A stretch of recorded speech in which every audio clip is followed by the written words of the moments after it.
Peace and love. What's happening? My name is Stacy Patrice. I am here today for Soul Healing Satsang. My handle here on Instagram is at SoulYoginiSP. So welcome to our Sunday Satsang. Every Sunday here at Rebuild Foundation. We've been at it since I think the weekend of March 21st. So we are going strong, and I thank you all for joining and for tuning in, being here and being available for what it is that's being presented. So thank you, thank you, thank you. If this is your first time here, welcome. Every Sunday we have a conversation about truth, conversation about love, and we talk about all the things that we are engaged with together, which is why it's beautiful to join live as opposed to watching the replay if you can. Joining live enables you to be able to learn, share, reveal, experience, and know in real time. And so every Sunday, we ask those of you who are watching to drop in the comments what your most beautiful ideas and desires are about whatever the topic is, your confusions, your frustrations.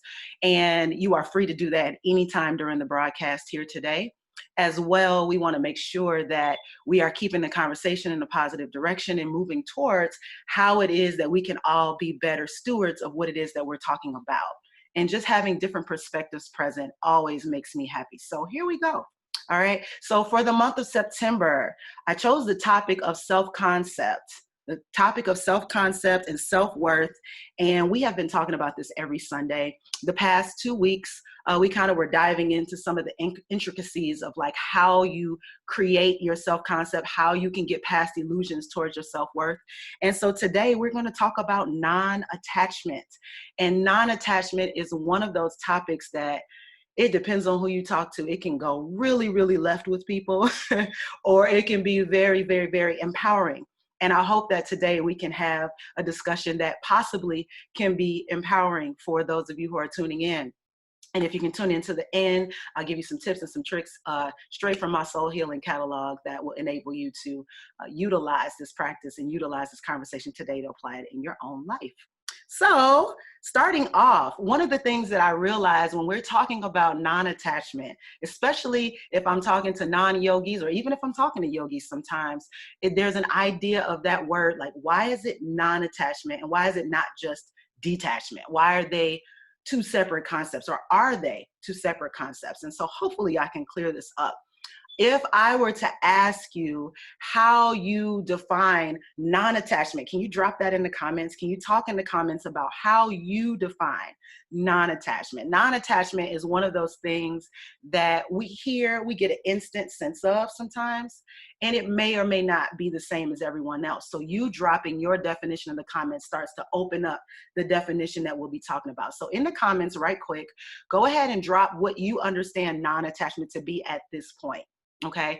And if you understand it to be as the same as detachment, say that as well. But go ahead and drop your definition of non-attachment.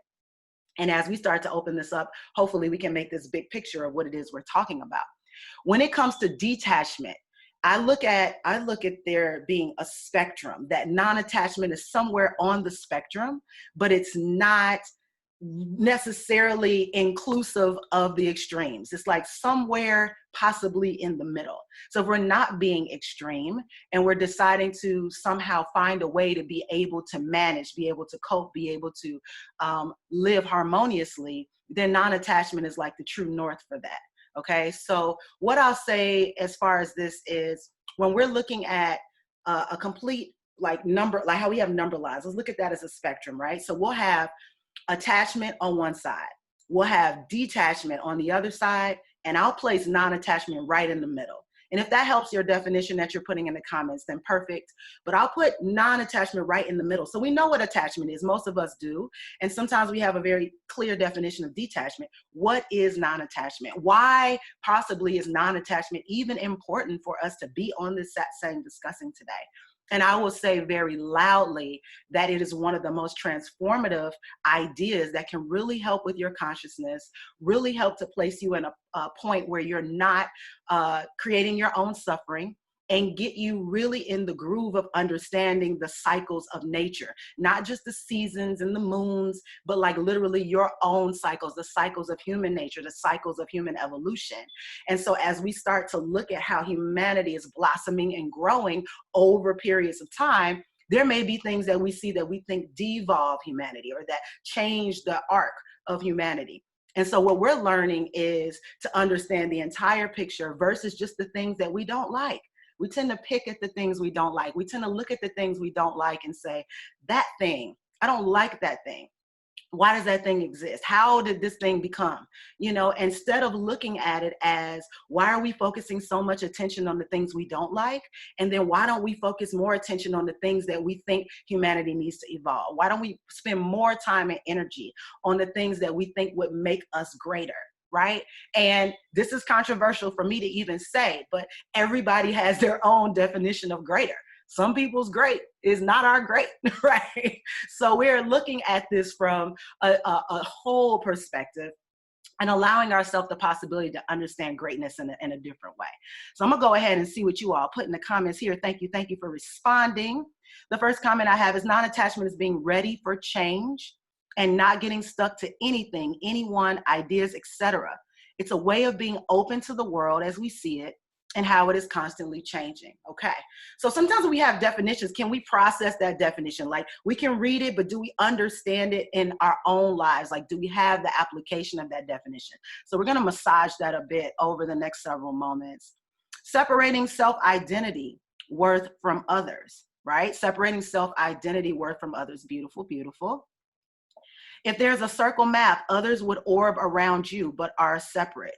Okay, so like this idea that where you are and where you stand in your definition is the one to be concerned about, right? It's not necessarily how other people perceive it, how other people respond to it, or even how other people feel about it, right? It's really your own definition to stand in. But this gets a little tricky and it starts to point us to the extreme. So I'm gonna see how this evolves. No commitment to being a part of something. No commitment to being a part of something. Okay, I'm gonna address this in a minute. Never having attached, inability to attach, possibly due to one's self-concept dictates. Okay, never having been attached, inability to attach, possibly due to one's self-concept dictates. Okay, you have no predetermined emotion or thoughts towards things. So you allow it to be and you decide what truly matters. I like it. I like a lot of these comments. They're all part of it, right? We're not making anyone wrong and anyone right. We're just trying to massage this whole concept because it's big and it has a lot of nuances, which is why I thought it would be great to discuss with you all. Non-attachment for me is the ability to care enough for yourself to know when to let go or not invest more of yourself than you can comfortably give. Beautiful, beautiful. All right, it has improved my quality of life. Beautiful.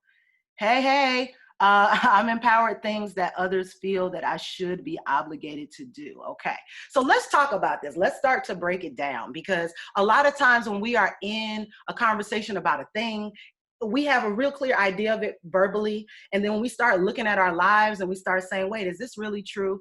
We start to justify certain things and start changing the definition. So what I will ask you all to put in the comments is, if I asked you if you were attached, non-attached, or detached in general, like your general state of being, which one would you use to identify yourself at this moment on this day at this time?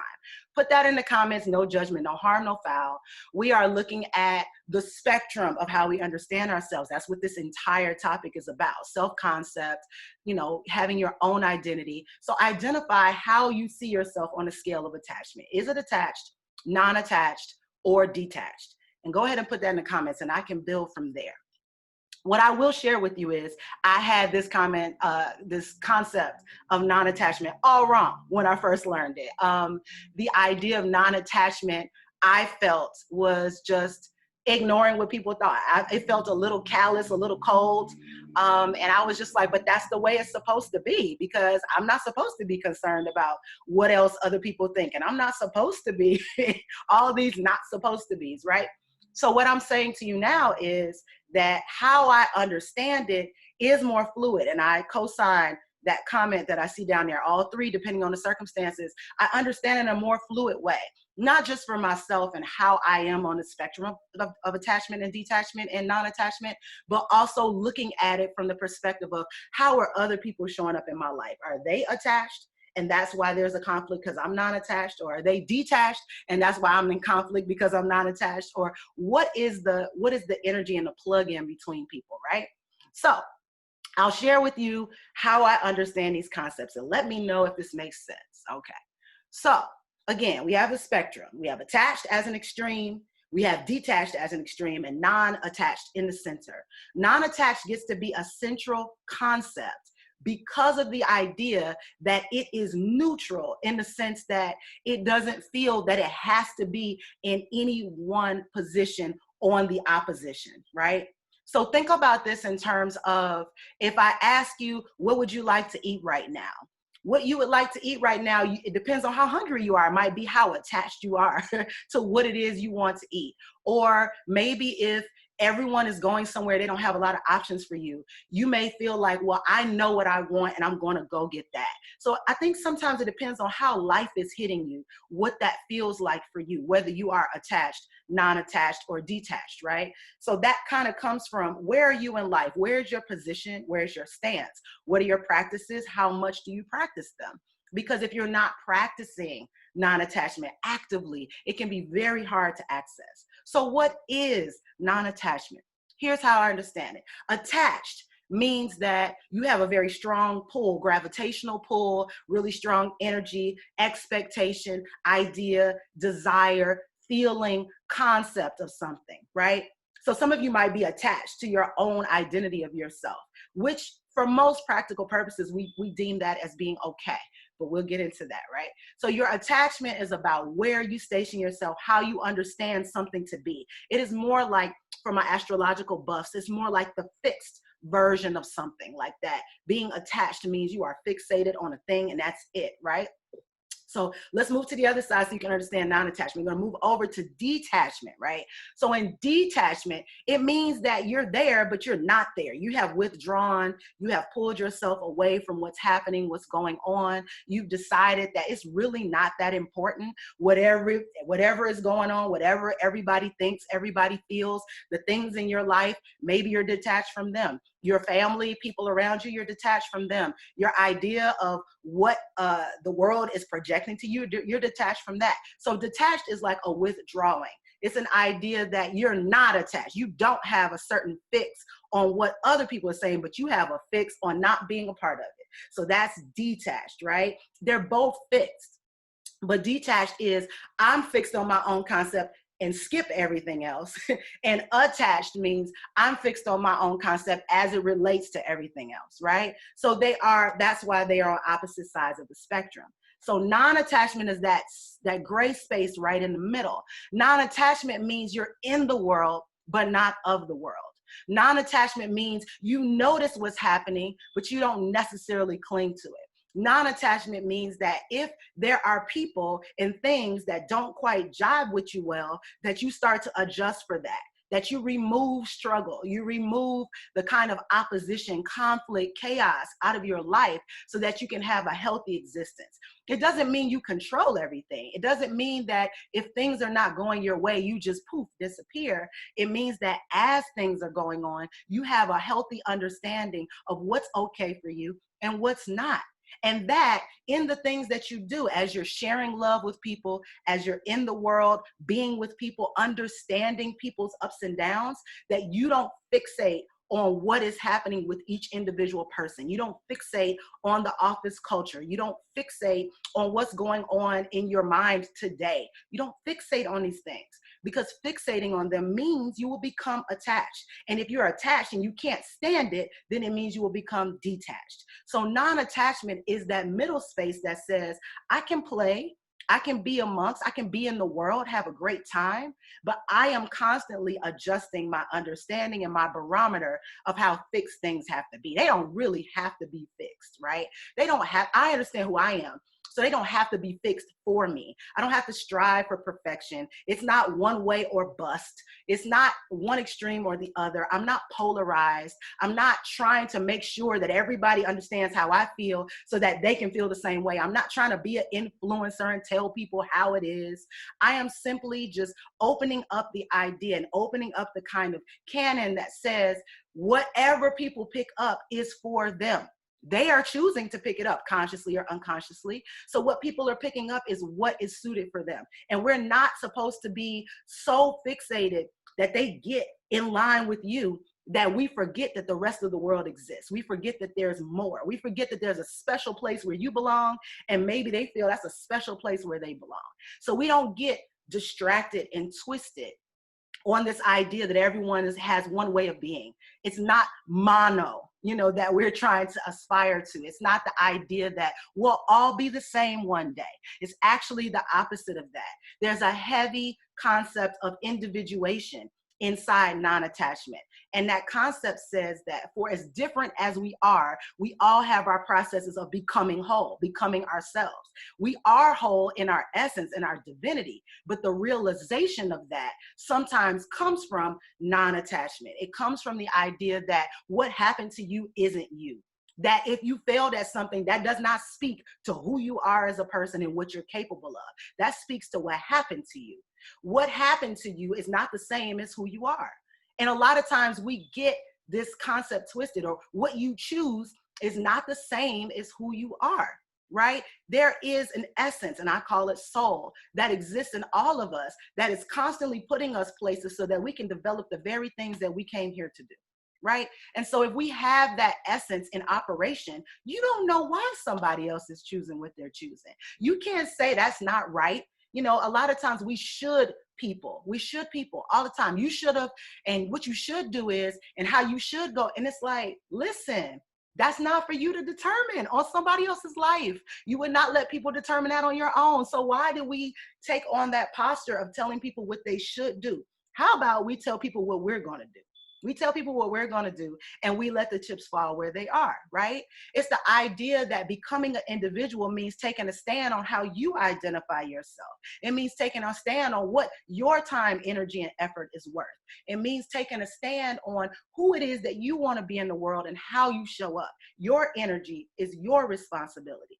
Their energy is their responsibility. So when you get met with an energy that doesn't feel like the kind of energy that you want to be amongst or that you want to participate in, that is where the non-attachment says, okay, what is my choice? Is my choice to see what happens and go with the flow? Or is my choice to say, I feel strong enough about this that I don't want to see what happens. I'm choosing to opt out. I'm not going to be detached though. I'm going to go on about my life and trust my choice. So there's a very, very, very big difference. And if you start to look at the people around you, the people in your workplace, the people in your family, your lovers, your spouse, you may find that they are on a different part of that attachment scale than you are. You may find that you're not where you thought you are. And all of this is okay. Because the idea is, when it comes to detachment, we don't want to feel disconnected from humans. We don't want to feel like there's no space for us, that we're just being pushed out by everyone's ideas. I don't know a single human that wants to feel detachment. I know humans that choose detachment because of how they feel, but I don't think anybody wakes up and says, I just really would be completely happy if the entire world just stopped knowing I existed. Now, you may be in circumstances that have you feel something similar to that, but it's not a real human desire to not want to be included, to not belong, to not be in a space where you're respected, seen, and honored for who exactly you are. That's not common, right? It doesn't mean it doesn't exist in someone. I just never met anyone like that. And I believe that there's always a deeper root of those things. On the flip side, we have attachment where people are too fixated on the results, too fixated on the goal. It has to happen at 2:31 p.m. on the 17th of December at, this place. And it's like, listen, you don't have control over all those details. You can show up fully ready to present whatever it is or receive whatever it is, and it can still not show up. And so it doesn't mean that you withdraw your ideas. It means that when things don't go your way, how do you respond? That's what non-attachment is. How do you respond when things go your way? You still have a set of choices after your initial choice of being attached or non-attached or detached, right? You still have choices in non-attachment. You say to yourself, okay, I know I thought I was going to be done with this by this date and this time. It's taking longer. And then this goes back to a set saying I did several weeks ago. Maybe the divine time is not now because it's not happening now. It's not from my lack of effort. It's not from my lack of planning and preparation. And it's not from my lack of understanding what I really want. It's that right now is not the time. It doesn't mean that there won't be a time. I don't want to let go and detach totally and say, oh, forget it, throw my hands up, there won't be a time. The time will come if it is something that you feel intrinsically connected to, but you may have to relax on your expectations about how soon it happens and why it happens and how it happens so that it can happen the way that was intended for you, being who you are, holding yourself at the levels that you do in your worth, in your concept, and in your identity. All right. So I want to know what you all think about this. Tell me where you see this concept in your life, whether you see yourself as, attached and you still feel you're attached or detached, or how do you see this concept playing out in your life? Is it something that's attainable? Do you have internal questions about non-attachment? Because I know in some instances, the way some people describe non-attachment, it can feel like passivity, right? And I don't believe in passivity. I don't believe that you should be passive to make things work. I don't believe in passivity, but I also don't believe in hyperaggression for no reason. So again, we're talking about a middle path, right? So non-attachment, again, probably on that spectrum is also a middle path. It doesn't mean be passive, like you don't care about anything, that you don't see things that are going on in the world. It means carefully selecting how you will respond, how you will proceed, and how you will be in the world as those things are happening. Who do you show up as? Because everything that's promoted to us is not of our said vibration. Everything that's promoted to us is not of our said self-concept. And so we have to understand concept of self is like an EQ. It has levels. And there are people who are at different levels. And I laugh. I do this all the time. This is one of my favorite exercises, is to look where somebody's self-worth is, right? And sometimes when you say self-worth, the first thing people think about is low self-esteem. But let's go the other way, right? Let's focus on the other way. What if self-worth looks like someone who says, I absolutely will not? And what if that self-worth shows up as that person thinking so highly of themselves, not in a narcissistic way, but that they raise the bar way up and people go, oh my gosh, what? It's like it just changes the concept, it just changes the concept of how it is. And then they really operate on that level, on a very iconic level of self-worth, where they say to themselves, I don't have to do any of this if it doesn't work. We're here to create. We're here to be creative. I'm creating, And so are we that comfortable with our own ideas of our self-concept that we actually start to work on them through this path of non-attachment? Can we work on self-concept through non-attachment? Can we say it's okay if I look this way naturally and I'm just going to be like that? Can we say it's okay if I don't have all of the accolades I thought I would by the time I got this age? Or is it okay if we applied for something that was really big and important and we didn't get it? Is that okay? Can that be okay, y'all? Can we normalize that being okay? Because I do feel like you can still apply somewhere else. You can still choose something else. You can still start the beginning of the first process that you thought you would have finished by now. You can still ... That's what we're talking about as it relates to this. Not telling yourself that it's done because the first time you tried it or the first couple of times you tried it, it didn't work out. And so it's not a giving up. Non-attachment is not passive and it's not giving up. It's actually highly intelligent. It's saying that if you've done everything you can and it's still not moving, it's not time. It's not time right now. Don't stop putting the energy into it, but please stop deciding that if it does not look like a glowing success, that you've done nothing. Please stop deciding if it doesn't fit into society's idea of success, that you have failed. Failure is the trial, and it is measured. Failure is measured by a definition of success. So whose definition are you following? Right? So if I say that, if there are 500 people on this live, then I have succeeded. And then I don't see 500 and I only see double digits. And I go, oh my God, I've done something wrong. I suck. Then all of a sudden I am assigning a definition to the very beautiful thing that I've put into the world. I am assigning myself a success parameter that does not adequately reflect success. What if those of us that are on this live go and do powerful things with what we have expressed, shared, and learned today? That is success to me. So it doesn't have to be other people's idea of success. I'm in the flow with my own definition. And that's what we're talking about. Be in the flow with your own definition. A mantra that came to me this weekend said, everything I choose is a success. Everything I choose is a success. The reason that's a beautiful mantra is because it affirms your choice when no one else may affirm your choice. It is an inner knowing that I didn't do this by accident. This is not happenstance. There's no coincidence in this. So if something is happening, it must be from the idea that what it is I'm doing is going somewhere. I don't have to know exactly where it's headed. I don't have to see the end. I just need to know that if I did it, and I was able to complete it, whether it is successful on basic terms or not, it is going somewhere. We are seeing right now during this pandemic, people who have been doing things for decades that are just now reaping the benefits of what it is that they have been doing.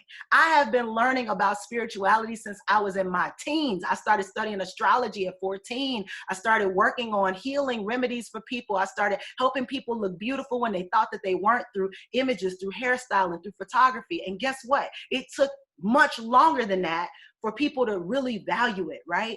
And so I would start and stop, and I would just be like, oh, forget it. I would throw my hands up and be like, no one's patronizing, so this can't be what I'm supposed to do. And what it is I'm supposed to have my own ideas inside of what I do to make it purposeful to me.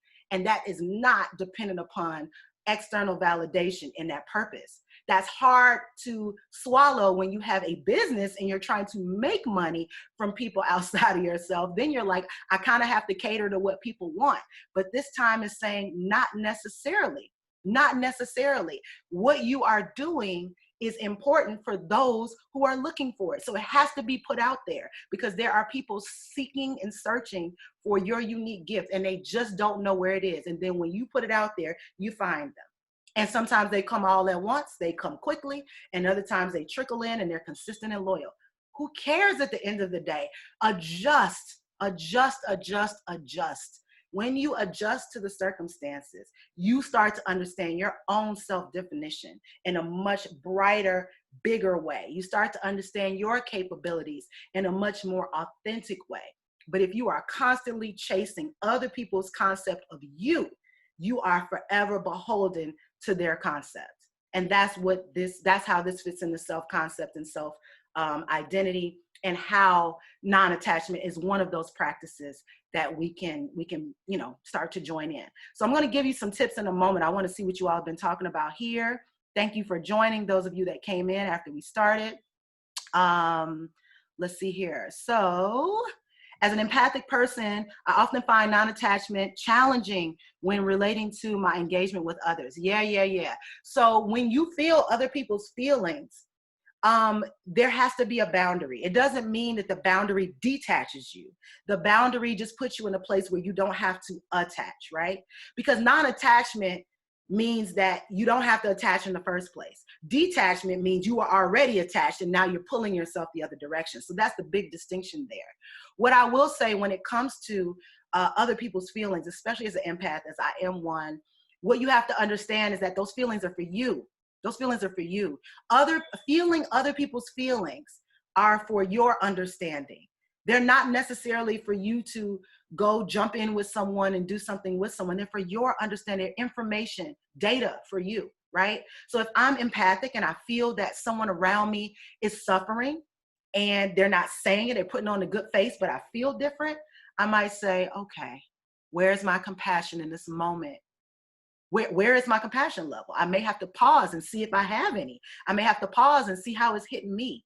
Am I full enough today to extend compassion to someone else? And I know that sounds crazy, y'all, but this is the truth. Sometimes we're not full enough to extend compassion, and we keep trying to do it and we get depleted, and we're of no service to no one when we're depleted, right? But it's like the idea that whatever is happening with people, we feel it, but that information is for us. What can I do with this? Is there something I can do with this? And so I remember, and I'll just share this really quickly. I was in a teacher training for this prison-based yoga certification that I got. And I was considering going into the jails and going into group homes and different places and teaching yoga. And there were a lot of parameters and a lot of things you had to learn just about the culture and ideas. And I remember I had a moment where I thought I would be a walking zombie because I would want to save everybody from darn jail. Like, I can't do this. I'm too empathic. If I go in there, I'm going to feel the suffering on such a hard level because I know what's happening, and I'm not going to feel okay. I'm not going to feel okay just going in there and just giving yoga. And yes, it could have helped a lot of people, and the program still exists, but it was just a feeling I had. And so I started like just tuning into how I was feeling in the middle of the training. And there was an older woman sitting next to me, several decades older than me. And she was just very quiet. And I could just pick up on her energy that she just really had not experienced love in a very long time. And she had not experienced kindness. And I don't know how I picked up on it, but it came to me just like that. It's like I saw it on a screen and I was like, what am I going to do with that? In this tender moment I was having with myself, what can I do right now? So maybe I'm not going to the jails. Maybe I'm not going to the prisons, but what can I do right here, right now with who I am and what I feel? And so we went on a break, like literally within a minute of me feeling that. And I looked at her and I said, excuse me, can I give you a hug? And she just tears, just instantaneous. And she reached out. When she grabbed me, her fists were on me like this when she was hugging me. And I don't even think she was aware how tight she was holding me. And then she said, I could hear in my ear, she said, I don't know the last time I hugged somebody. And I was like, dang, I hug people every day. What a beautiful blessing that I tuned into that. Like, how would this, touch is a very specific thing. And it was the tuning that I was getting from the training that was saying, when you're in here with inmates, there is no touch. There's no adjustment. You can't do any of that. And I thought, but isn't that probably the thing the inmates need the most, is the human touch, is the humanity. And that was one of the reasons I was like, I don't think I can do it. It's not going to, I understand the reasons. Let me be clear. I understand the reasons. But I also felt like that is the one thing that, makes people feel human, is that people love them, show them affection, care for them. So of course it's by design that that's missing, but it's also like, but there are people who feel imprisoned right here that are not even in the prisons. And it was at that moment that I said, that's what I'm going to do. I'm going to help people right where I am. I don't have to go into an institution. I don't have to go anywhere else. I'm going to help people break free and feel liberated right here. And hopefully that will inspire all of us to be different in a particular way, that we can spread that difference to reach people in different populations that we won't or can't reach. And so I say that to say, a lot of times feeling empathic does start to rub in other people's data, starts to rub into how you feel in that moment. It starts to rub into what your capacity is. There's also a flip to that, of course, Kimberly, like if an employee is somebody you don't really like their energy, and they're, corresponding with you, and you have to deal with them. A lot of times you start to feel the limitations and the resistance from people. And again, these are moments to see how you can be the transformer. How can you transform the space? How can you transform the feeling? Because part of non-attachment is not attaching to ideas, concepts, and feelings that don't serve.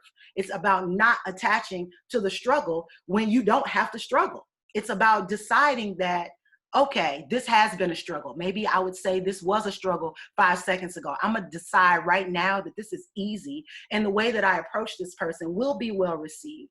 It will be something. I have to build that inside of myself in order to deliver it. If I don't believe it, it's not happening. So I have to build that. That's part of the practice. That's why it's called a practice of non-attachment. There's no destination. It can change in a moment's notice. This thing could be going well, and then you walk into another environment and you weren't ready and it's not going well for you. So non-attachment is a flow. It is a flow. It's a flow in how you show up and respond. And so if there are people who you don't really want to gel with, or they're not the kind of people you gel well with, you could change your mind about that. You could change your mind about that, or you could change your circle. Right? So non-attachment has options. It's like stock options. If I go over here, is it worth this? Is it worth that? You have to evaluate self-worth when practicing non-attachment, because people will come at you in their non-practice of things or in their different levels of practice of things. And so you, as you evolve, your levels will change. That's why we're talking about it. We want to change the levels of how we see ourselves, how we understand ourselves, how much our self-worth has been compromised by the things we've been through and our attachment to those things as part of our identity. And we want to start to remove those as part of our identity and start to see the same things that we've been through as choices we made from a different self, choices we made when we had a different level of consciousness, choices that were made for us that we didn't agree to, that were forced upon us, choices that we were born into. And just understand that for what it is, and understand your current power also for what it is. So that's one of the things I say to kind of work with that. Thank you for that question. I see myself practicing non-attachment, but I totally go between the three. Absolutely. A lot of times it's easy to be more masterful at one aspect of something. Some people are really masterful with family. And then I look at them and go, teach me. Because sometimes it's really challenging when the people who are the closest to you are not the ones that really have your back or really understand how high you're holding yourself or what your worth looks like. They are holding you and attaching to a previous definition of how they understood you. So they're not flowing and you are, which means you might have to flow right past the shenanigans, right? And then in another instance, you know, you have people who are really masterful and diplomatic in work. They're very masterful in relationships. They're very masterful maybe in organizing concepts, ideas, and things. And so these things are going to be different depending on where you are, what you're dealing with, and who you're dealing with. So yeah, absolutely let it flow. Is non-attachment connected to goal manifesting? Great question. So yes, it can be. So goal manifesting is really part of attachment, right? So I want it to be this, and this is how it will look, and boom, that's it, right? It's goal manifesting is really a part of attachment. Does that mean that if you don't want to be attached, you have no goals? No, it means that you are more in your intention than the goal. Right? So goal has a very finite structure, how it looks, how it has to be, what, like your vision, like engraved in stone is like your goal, right?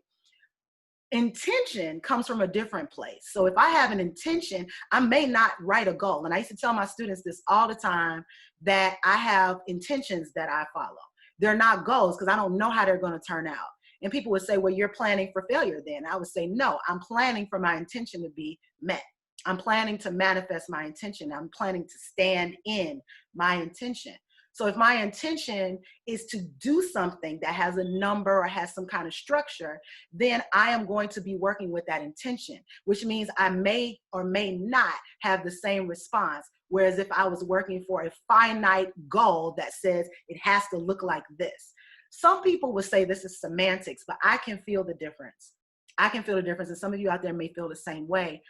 When it comes to intentions, they are typically softer because it's a feeling and an essence that you're going for, and that can be achieved many different ways. Whereas if you are going for a goal, it says this is the way.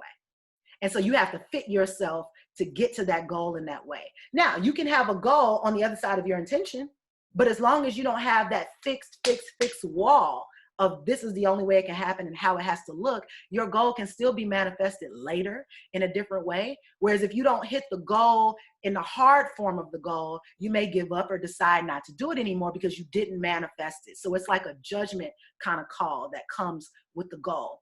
The judgment with intention setting is whether this is still working for you, whether you need to flow somewhere else, whether you're in the right space because of how you feel. So I like intentions a lot better. That's an excellent, excellent, excellent question. I used to struggle with attachment, but non-attachment is the way. Absolutely. A lot of times we learn attachment, you know, we learn attachment from the people who raise us. Sometimes the people who nurture us teach us attachment, and it can be completely unhealthy for who you are. It doesn't mean that it's unhealthy in the general sense. It just means that for you, There are certain things that can be completely unhealthy, and other people stick with them and find a way to work with it. And you're like, I can't do it, but it doesn't mean that you have to do what other people are doing. Again, we're not going to should anybody. We're just going to say that how we show up is on us, and it is our responsibility. Absolutely. Seeking to find that balance. You got it. All right. Fail more. Yes. And failure is, again, I'm going to repeat this. It is on your own definition. You can make everything you do a success and never call it a failure. What other people will look at it and be like, you failed, Joe. Like, that's it. But you can decide that the things that you do are successes, as well as maybe failing in the original intent. Maybe you didn't get the original intent done. So maybe you didn't hit the goal. Maybe you wouldn't call that a failure. But if your intention is there, then maybe the process is the success and not the final product. And that happens in a lot of instances, that your process shows your success points. Beautiful, beautiful, and beautiful. I would want to respond in non-attachment to what doesn't happen the way I think or feel something should be. Yeah, definitely. When you are not responding in a harsh or hard, finite way, that is non-attachment. You're saying, like, if it goes left, I can go left with it, I can flow with it, or I can choose to go right or forward. I can choose my direction. As an introvert, success is one-on-one interactions. Beautiful. Yeah, a lot of times our success definition needs to be revamped because it gets influenced a lot by others. And so we start to revamp it as we start understanding what it all means. Reap benefits in the right time. Everything I choose is success. Yes. How does attachment affect you physically? Great question. Thank you for asking this. So, as it relates to attachment, one of the biggest resulting physical responses to attachment, and y'all got it. I know y'all know what I'm about to say. Anxiety, depression, and all of those feels that mess with our mental health. Mental health is essentially disassociating from yourself, right? So when you disassociate from who you are and you try and be something you're not, or you try and be something that is not going to work for you continuously, maybe it was something you are, but you're holding on tight to a definition. It affects your mental health because you're saying, I don't accept what I am. I only accept this thing or this part of me or this aspect of me. I don't accept all of it. I will not, right? There is a very strong level of resistance. And so when we start to talk about attachment, attaching to something that you can't control is bad for your nerves. And yet, as humans, we all dip into that sometimes. It is not good for you to try and control something you cannot control. And I'm talking to all my alphas out there. If you can't control for it, there's no need to be in attachment. And some people will try until they see that they can control for it. But nature is boss a lot of times. And there are just certain things you will not be able to control for. So as it relates to attachment, you can literally jar your nerves. You can literally put yourself in a bind where you say to yourself, I don't even know how this happened. It's like you're doing too much. You're trying to push too much. You're trying to challenge too much. You're trying to use your energy to create something that you don't even have to do. Right? And so when we think about attachment, it does start to mess with our anxiety levels. It does start to create stress, because that's what stress is. It's like the resistance of something, the force of something on something else is stress. How much it is changing the shape of something by its own force, right? So we start to stress. We start to feel more anxious. We start to feel more incompetent and unsure. Our confidence and our self-esteem can be affected because we can't understand why we can't do what we set out to do. So attachment creates tons of stress. I think the pharmaceutical industry and the world at large is responding to how people put this stress upon their bodies. And then what can we now do to try and help be an aid to what happened, right? So it's not a healing process to stress. It's not a healing process to say, well, I know it's not working for me, but that's just who I am. That's not a healing process. So soul healing does come from the idea that even your definition of yourself can change over the course of your life. Even your understanding of what you are worth can change over the course of your life. Even the circumstances that are completely around you, have always been around you, can change over the course of your life. It is the idea that there is innovation, transformation, and change afoot in anything that can become. It can also become something else, right? And so we have the ability to choose within ourselves what we want to focus on and what we want to become. And if we're nitpicking at the things we can't control and don't want to work with, then those are the things we see more of, right? That resistance starts to work over time. Beautiful, beautiful, beautiful question. Yes to boundary settings. Yes. Cutting cords when needed. Beautiful. Yeah. A lot of times the workplace is a master class in non-attachment because a lot of the goals are connected to your performance and connected to how you handle pressure and connected to how you're able to master the environment that you're placed in. And can you come up with solutions anyway? So yeah, the workplace a lot of times definitely does that. Distinguish between our energy and others. Yes, intentions create alignment. Absolutely. All right. So here's what I want to do before we get out of here, because you didn't listen to me talk about attachment, non-attachment, and detachment just to have a concept of it. Let's start to talk about what it looks like when you practice it, right? So in the yogic tradition, there is a quality called non-grasping. And in yogic tradition, the word for it in Sanskrit is aparigraha, right? So it's the idea of non-grasping, the idea of not holding on to something, the idea of letting go, essentially. But aparigraha and non-grasping really speaks to not being greedy, not overdoing it, and not thinking that you have to hold on to everything for it to work, for it to flow, for it to happen, right? So when we think about non-grasping, think about that word grasping. Grasping is different than grabbing, right? So grabbing implies like, maybe a more short kind of manner of getting something, right? When we think of grasping, we think about a firm hold on something. We think about securely placing your hand on something, right? So non-grasping means do not securely place your hold on something. Do not do that, right? Don't decide that your hand belongs there and that's the only way that it can happen.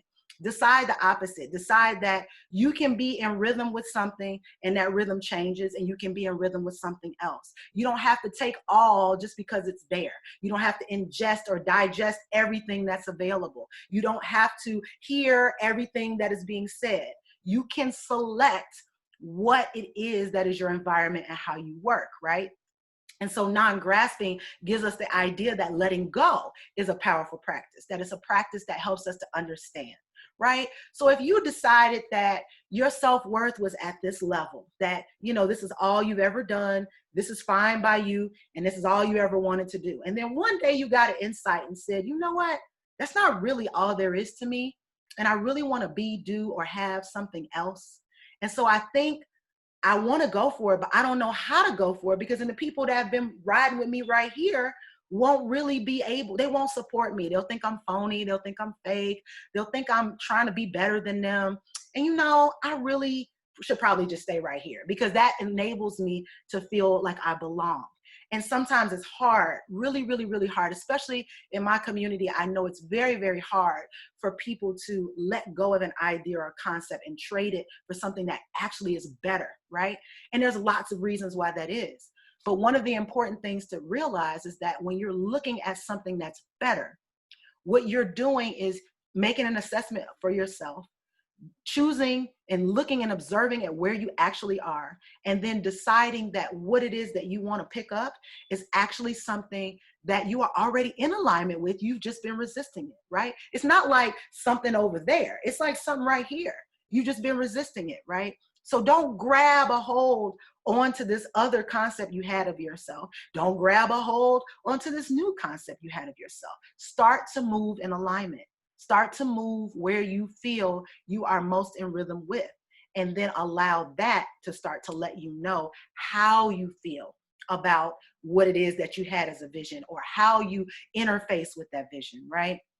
So we look at that as a changing of circumstances, a changing of things, a changing of thoughts, ideas, beliefs, a changing of people, a changing of environment, right? All of these things can help to change our self-concept. And so as we start to move around, we start to get a better idea of what our true essence and capability is. It's not from sameness, it's from those small challenges that show up that you can't control, that show up in your life, and how you handle them, how you rebound, how you pull yourself back up, right? So we're talking about that. We're talking about that as one of the ways to practice non-attachment, is to just allow yourself to not grasp onto things, or not be greedy, or not take all. Give yourself the option to say, what do I actually need? I'm gonna go for that. And that's how you start the process. Another way to work with non-attachment is to be mindful of your attachments. What are your attachments? This is a easy assignment. It's something you can drop in the comments. It's something you can do on paper for yourself or in a meditation. What are your attachments? What are you attached to? Because we're all dealing with that spectrum, right? So what are you attached to that you have not yet decided that you can be non-attached with, and maybe why? What are your attachments? How do you find yourself in life holding on to the same things and not getting the results, or holding on to the same ideas and punishing yourself about your performance, and then you keep doing it? Is that really healthy to you? Is it healthy to impose this kind of struggle on yourself and then be mad also that you didn't meet the challenge? Like that's a horrible feeling, to shame yourself, right? But it's really easy to do when you're attached, when you're really like, this is what it has to be. This is my husband. This is my career path. This is where I will live. This is how much money I will make. When you have these attachments and you don't meet the mark, somehow we make it mean something about ourselves, and we believe we're not worthy, instead of maybe that's out of alignment for me. Maybe I'm not there yet, or maybe I don't want to be there and I thought I did because I saw everybody else being there and it looked real fun, but maybe I'm not there, right? So we start to look at what are our attachments and which ones can we loosen? Where can we loosen our grasp? So that's what we're looking at. And especially those that are no fault of your own, definitely loosen those. Also, changing your behavior. So we've talked about this a bit. Changing your behavior is a longer transformative process for most of us and many of us, but changing your behaviors allows you to see not only what you were holding on to, but how you can let go of it, right? There was this guy that lived in one of my buildings a few years back, and he was a smoker. And he just smoked cigarettes all day, every day. And I didn't know this about him. He worked in the stock market. He was all suited up, and, you know, he's not smoking on the bus stop. I had no way of knowing this, right? And so one day he told me, he said, I see you carrying your yoga mat every day. I don't know where you're going, but you just seem happy when I see you, and I really want to be there. And I said, well, what are you not happy about? And he was like, I don't know, but I've been smoking for like 20 years now, and I know it's not good for me. It's something I don't want to do, but I still pick up a cigarette every time. And I would say, well, you know, of course, that's considered an addiction. There are chemicals and things that, you know, change your brain chemistry that you are addicted to. If you feel like you can't override that addiction, I said, but what if you swapped it out with something? I said, lots of people stop smoking by practicing yoga. Lots of people choose meditation. When they're ready to pick up that cigarette, they go into meditation and they match it so that they can slowly transition from one to a healthier one, and then maybe later transition from that one where they don't even need that kind of ritualization or stabilization of the thing that bothers them, right? And so what he was trying to do was change a behavior. He was challenged with it. I couldn't relate to it, but it was also, I understood it. I understood that's where he was. I couldn't personally give him advice on that. But he started practicing yoga, and like 5 months later, he saw me and was like, I'm practicing yoga now, and I'm not smoking anymore. It's been working out really great. I feel better. I'm able to breathe stronger. I'm able to run now. And he started seeing the benefits, and then he relapsed and went back to smoking. Here's the lesson in this. Changing behaviors is hard. It takes transformation. You have to really work on your consciousness to transform your behaviors. That's why we gather here on Sundays to talk about consciousness, because it's not something that is easy by any stretch of the imagination, whether you've been conditioned or otherwise. It's not easy, right? It takes constant work, and the work is invisible to most people. They don't see your transformation until you have already completed all of the challenges and all the behaviors and removed struggle from that area of your life. That's when people start to see transformation. So just know that a lot of times it's isolating, it's lonely, you can make mistakes, but your mistakes are steps, right? They allow you to get into the place where you feel more empowered about continuing instead of just failing and it's over, right? And then lastly, letting go. One of my favorite practices for letting go is observing myself. It takes guts though, because you can observe yourself and still want to be petty, right? You can observe yourself and still want to clap back and let people know what they're not going to do. And on a certain level, that's not even really necessary when you know where you stand on it. It just takes more energy And the more that you match that hurt and the more you try and like sling the hurt back at somebody, and I'm saying this from experience, the more you try and sling that hurt back at somebody, the more it hits you in the face, right? So a lot of times just letting it go is the practice that you want for non-attachment. Letting it go. That person says something so slick at the mouth. I remember somebody, threw me a bird on the expressway one day. And then I also remember one day where I was getting ready to throw somebody the bird because she was driving so slow and she was on the phone. And this was like 2 decades ago, y'all. But I pull up next to her and I'm like, I'm getting ready to curse her out. And she looked at me and she said, and I was like, what? It was like instant. Like I felt like shocked. Like she was waiting for me to come on the side. And she wasn't even ready to flip me off. She was just like, I pray for you. And I was like, whatever. And I pull off, but that affected me all the way to work. And I still remember it like it was yesterday. I'm talking about this was 2 decades ago. It was a moment where I was met without someone else's energy trying to match mine. It was a moment of you out of pocket, Stace.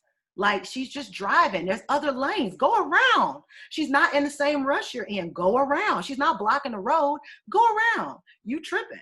And that was when I stopped having road rage, because road rage was just like a race for me. Like, why are you in the way when you see people racing? So what I started to do was just observe what was happening on the road. Or as my friend Iris says, road release, where you say what you think, but you don't do the actions. You don't have to go all doing all of that and worrying with people about what they're doing in their vehicle. And so it really gets to the place where you have to start to say, how can I see what I look like before somebody else shows me? Because I don't want nobody else to show me. I want to see what I look like. Can't control it, but I want to see what I look like. What do I look like when I'm acting like this? And is that in line with who I want to be? And so meditation, y'all, I'm gonna keep giving y'all the same tools because they work for all of these things. They are beneficial tools. Meditation, writing, telling yourself what you really think, and then going back to read it and be like, I'm bugging, right?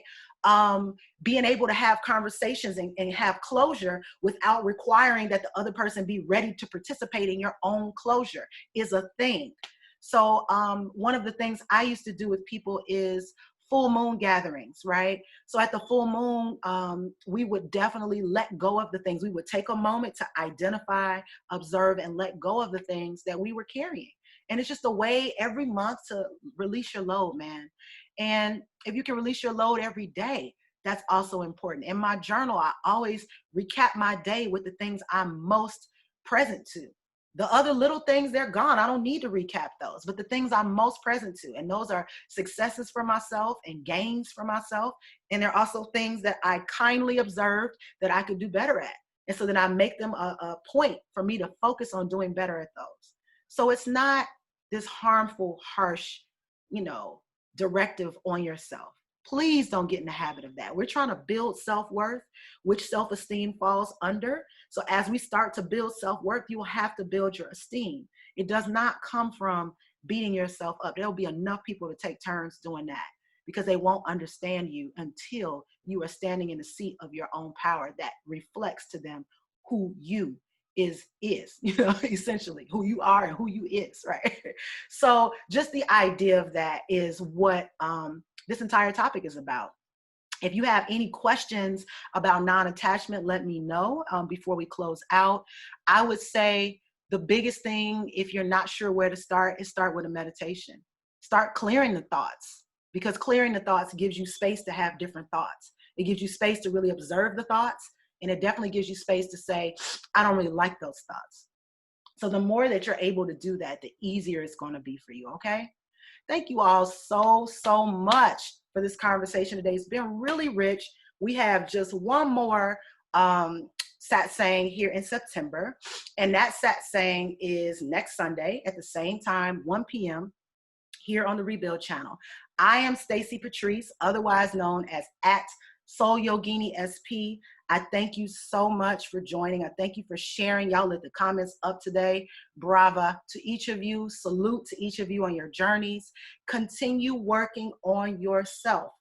That's what this is all about. You don't have anything to offer anybody else if you don't first work with and on yourself.